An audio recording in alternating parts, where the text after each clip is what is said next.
Namaste, this is JVN Rahul Sharma. I am Assistant Professor of Microbiology in FPD Department of Jyoti Vidyapeeth, Women's University, Jaipur. So today's topic is causes of the oncogenesis or tumorigenesis. So there are diverse classification scheme for the various genomic changes that may contribute to the generation of cancer cells. So many of these changes are mutations or changes in the nucleotide sequence of genomic DNA. So we are having we suffer from the cancer condition because of the gene mutation. Okay, so and especially in the changes in the nucleotide sequence of the DNA. So these are and there are also many epigenetic changes that alter whether genes are expressed or non-expression. So aneuploidy, the presence of an abnormal number of chromosomes, it is one genomic change that is not a mutation and may involve either gain or loss of one or the more chromosomes through the error in the mitosis. So large scale mutation involve either the deletion or duplication of a portion of a chromosome. So genomic amplification occurs when a cell gains the copies more often 20 or more than the 20 of a small chromosome region, usually containing one or more oncogene and adjacent genetic material. So next, like the DNA damage. So DNA damage is associated to the primary causes of the cancer. So more than 60,000 new natural occurring instances of DNA damage arise on average per human cell per day due to the endogenous cellular process and the DNA damage. So it is a natural occurring process. So additional DNA damage can arise from the exposure of the exogenous agents. So as one example of the exogenous carcinogenic agent like tobacco, mainly is the lifestyle changes like tobacco smoking cause the increased DNA damage, and its DNA damage likely cause the increase of the lungs cancer due to the smoking. In other example, ultraviolet rays from solar radiation can cause DNA damage, that is the important in melanoma. So Helicobacter pylori infection produce high level of reactive oxygen species that damage DNA and contribute to the gastric cancer. So the Aspergillus flavus metabolite aflatoxin is a DNA damaging agent that is causative in the liver cancer. So DNA damage can also be caused by a substances produced in the body. So macrophages and neutrophil is an inflamed colonic epithelium are the sources of the reactive oxygen species, causing the DNA damage that initiate the colonized tumorigenesis. So and bile acids at high level in colons of human eating a high fat diet also cause the DNA damage and contribute to the colon cancer. So some exogenous and endogenous sources of DNA damage are indicated in the boxes at the top of the figure in this section I have described and I will show you in the class.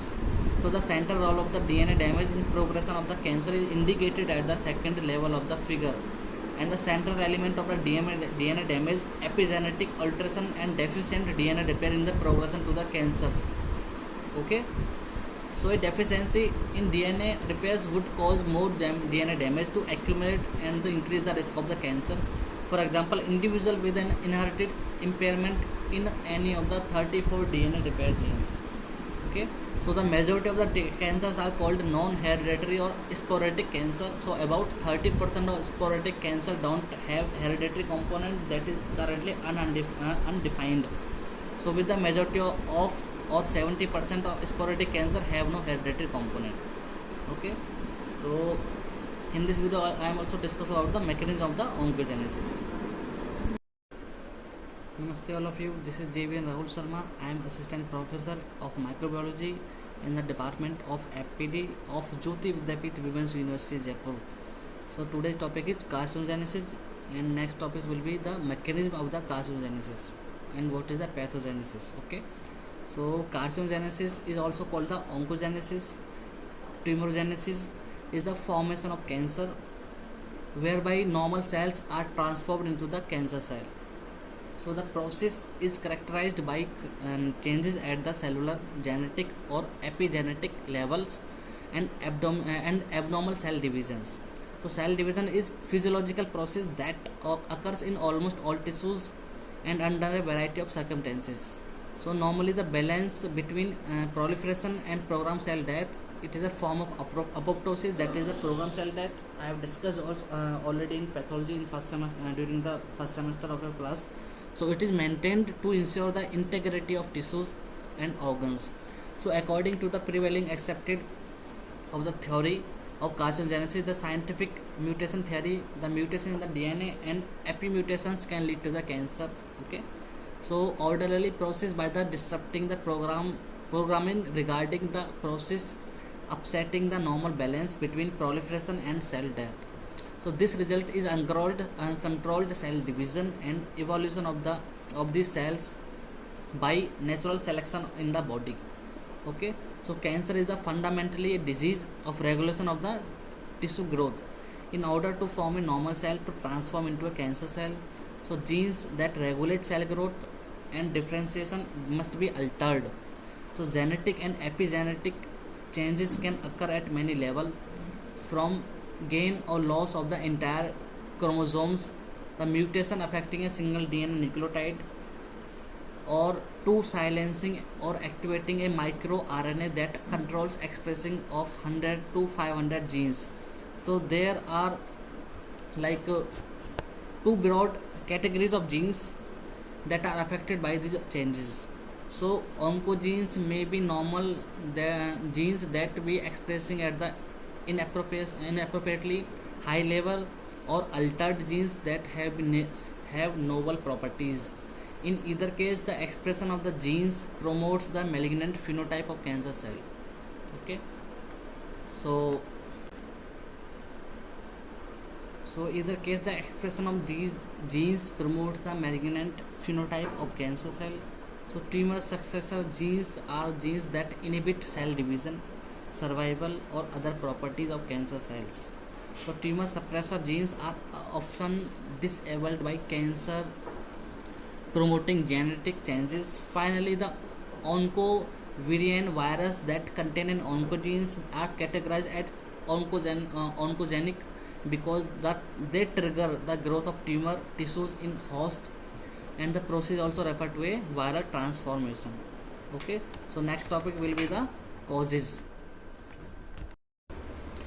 Namaste all of you, this is JVN Rahul Sharma. I am assistant professor in microbiology department of Jyoti Vidyapeeth Women's University. So today's topic is various viruses that cause cancer in human beings. So there are at least 7 or 8 viruses which can cause cancer in human being. So I will discuss one by one. So like researchers know that there are several viruses that can also lead to the cancer, like for example the human papilloma virus, that is also called HPV, and they can cause cervical and several other cancers in human being. Next, like hepatitis C can also lead to the liver cancer and non-Hodgkin's lymphoma. So studying virus and cancer is helping the researchers develop vaccines and other way to reduce their cancer risk in human being. So we spoke with the Harris Taurus, MD, Associated Professor of the Infectious Disease, to the learn more. And like the question is how do viruses cause cancer? So question is how do viruses cause cancer? Like viruses are very small organisms. They are also made up of the genes like DNA or RNA surrounded by the protein coating. So there are several oncoviruses or viruses that cause cancer.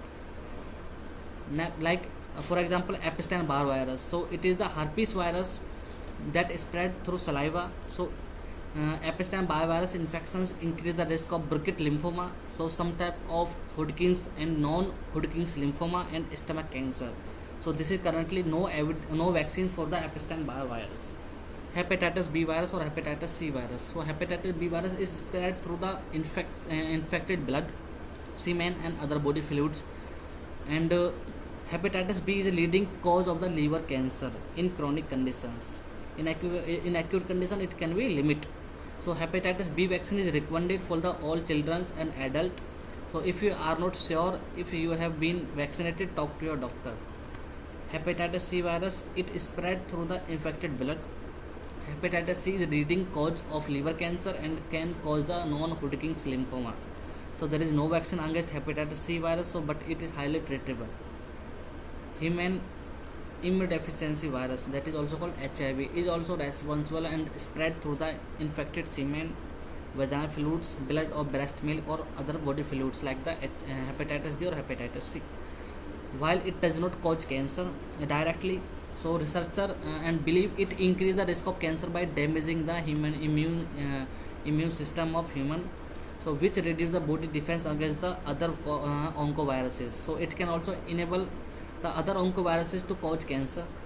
So HIV associated cancer include Kaposi sarcoma, non-Hodgkin's and Hodgkin's lymphoma, cervical cancer, cancer of the anus, cancer of the liver, cancer of the mouth, cancer of the throat, cancer of the lungs, but there is no vaccine against the HIV virus. Human herpes virus, number 8. So it related to the Kaposi sarcoma in people who have a weakened immune system, that include patient with HIV. So if you are suffering from the HIV virus, so you may have so many types of infections, so many type of viruses which can cause the or which can lead to the cancer. Human papillomavirus, it has at least 12 strains that can cause the cancer in men and women, including anal, cervical, penile, throat, vaginal, vulvar cancer. So boys and girls under the age of 12 should get HPV vaccine. It is available for the patient from age 9 to 26 year of the age. So like human T cell leukemia virus type and also called a human T lymphocytic virus. So it is linked to the adult T cell leukemia or lymphoma in human. So it can spread through the infected semen, vaginal fluid, blood, breast milk, and infection is rarely found in the United States. Okay. Namaste all of you. This is JVN Rahul Sharma. I am assistant professor in IPT department of Jyoti Vidyapeeth, Women's University, Jaipur. So today I am discussing about the microbes which are responsible for the cancerous condition or for the oncogenesis. So I have covered so many topics in previous videos, like classification of tumors, and like there are so many types of tumors like malignant, pre-malignant and benign, and I have also discussed about the diagnosis and the outlook. So if you have not gone through the video, please watch, and if you have any problem, any query, let me know in next video. So today's topic is microbes which are responsible for the oncogenesis. Like cancer bacteria are the bacteria and which are infectious organisms that are known as the suspected to the causes cancer. So while cancer associated bacteria have evidence long been considered to be opportunistic, especially so like Helicobacter pylori colonize the human stomach and duodenum. So in cases it can cause stomach cancer and mild lymphoma. So it models have demonstrated the Koch's third and fourth postulates for the role of Helicobacter pylori in the causation of the stomach cancer especially. So for stomach cancer, the H. pylori responsible. So first you may have the acidity problem, you may have the ulcers, and later it can also gain entry into the cancerous or the pre-malignant conditions. So the mechanism by the H. pylori causes cancer may involve chronic inflammation or direct action of the some of its virulence factor. For example, like Kaga has been implicated in the carcinogenesis. So I am reciting the so many example which of the bacteria, viruses and fungus which are responsible for the oncogenesis in human being. So like Salmonella typhi, it is associated with the gallbladder cancer. So Salmonella typhi is the causative agent of the typhoid fever. So it is also associated with the gallbladder cancer. So next is the Streptococcus bovis. So it is associated with the colorectal cancer. Okay, so it is the strain of the Streptococcus and the pyogenes. So Streptococcus pyogenes is the pathogenic strain, but bovis is the non-pathogenic strain. After that, it can cause the colorectal cancer. So next is the Chlamydia pneumoniae. So it is associated with the lung cancer. Okay, so and also pneumococcus. Pneumococcus also can cause the later lung cancer in children's in some conditions, not in all children's, under the some circumstances only. Next is the mycoplasma. So the mycoplasma also may have a role in the formation of the different type of cancer in human bodies. Next, the Helicobacter pylori. So it has been linked with the certainty to the stomach cancer. It may related to the mild lymphoma, but may also protect the individual from the esophageal cancer. So salmonella typhi has been linked to the gallbladder cancer, but may also be useful in the delivering the chemotherapeutic agent for the treatment of the carcinoma, colon and gallbladder. So bacteria found in the gut may be related to the colon cancer especially, but may be more complicated due to the role of chemoprotective probiotic cancers. So microorganisms and their metabolic byproducts or impact of the chronic inflammation may be also linked to the oral cancer. So now there are so many types of viruses, for example papillomavirus, which also responsible for the cervical cancer in females, and there are so many types of fungus also which are responsible for the carcinogens in the human being. So next topic is the carcinogenesis, or what is the chemical carcinogens.